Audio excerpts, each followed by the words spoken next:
think about it, kids are putting on pads and tackling as young as 7 years old.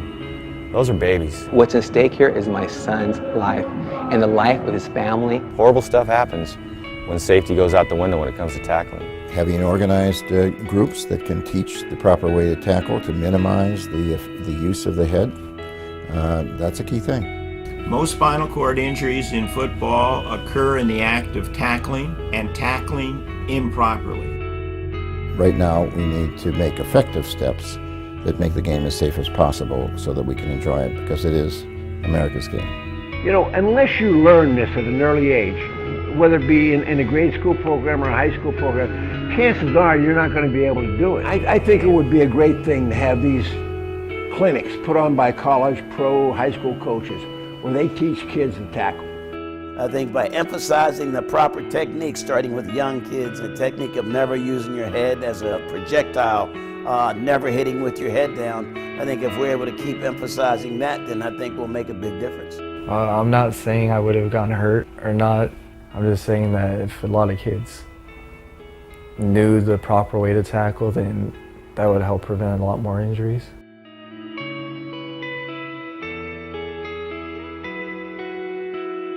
You've got these parents that are putting these players in your hands, their lives in your hands, their safety in your hands.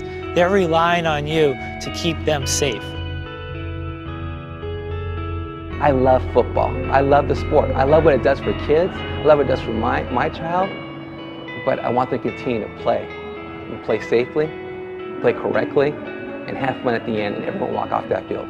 There's this fellow in California named Bobby Hosea who has all but given his life to teaching kids how to tackle more safely so that football can continue in much the same way it always has, with kids getting hurt less often by keeping their head up and out of the tackle. See, I ain't never hit nobody with my head.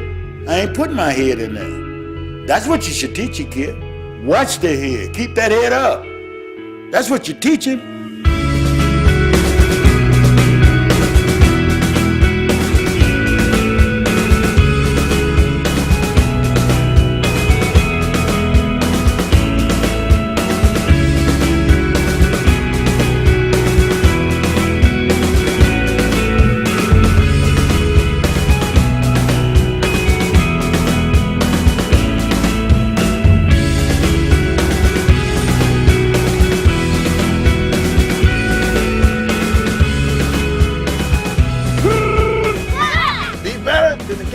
Behind you, beside you, in front of you, be better than them. Make them work. Full speed, set, hit. The game is a great game, but we got to fix it.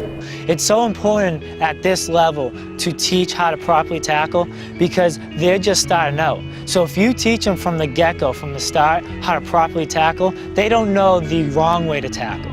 They just know the right way to tackle, the correct way to tackle, the safe way to tackle. So don't be ginger, run full speed, don't slow down. Coming under control and slowing down are not the same thing. Football, it builds character, it challenges you. You get knocked on your back, you got to get back up. Isn't that what life does to us? Whether it's Bobby Hosea's high-intensity tackle training system or anybody else doing that same thing with the same goal in mind to keep kids safe, it has to be mandatory. If it's not going to be mandatory, then at some point, injuries are going to get worse, kids are going to die. So every time you go into a pile with your head down, you're really playing Russian roulette with your life, with your health, with your well-being. Every time. I learned to keep my head up and to rip and not wrap. Not to use my head in the tackle. He teaches how to tackle and dip and rip. Other kids should come to this camp because you can tackle correctly so you won't get a brain injury in football. Keep your head up so you don't break your neck. I work at a high school, so I watch the high school kids, and I kind of ask them, like, how do you tackle? And they still think, you know, it's like head first. Where'd the head go? Did it go to the side? No. Did it go down? No. Where do we want the head to go every single time? Up. I think that's essential that they teach it that way. And if they can teach keeping the head out of it or keeping the head up, like we say, keep the head up, I think you're going to have a heck of a lot less concussions and neck injuries. Grab clock, grab clock, grab clock, grab clock.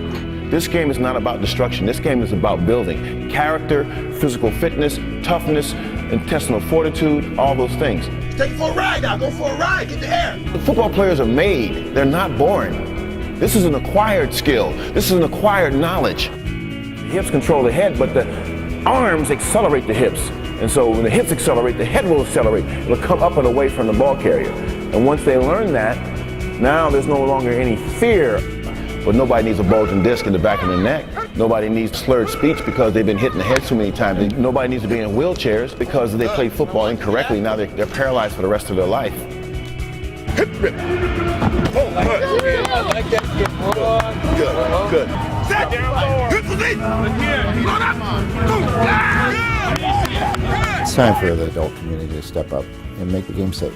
The NFL and the NCAAs need to work with the youth level organizations to teach their future, the future of the NFL, the future of the NCAA, to tackle properly and to be safe. It's not about anything but keeping these kids safe and making sure that when they're older that they look back on this and this was a positive experience and that they're healthy and they feel good and they love football.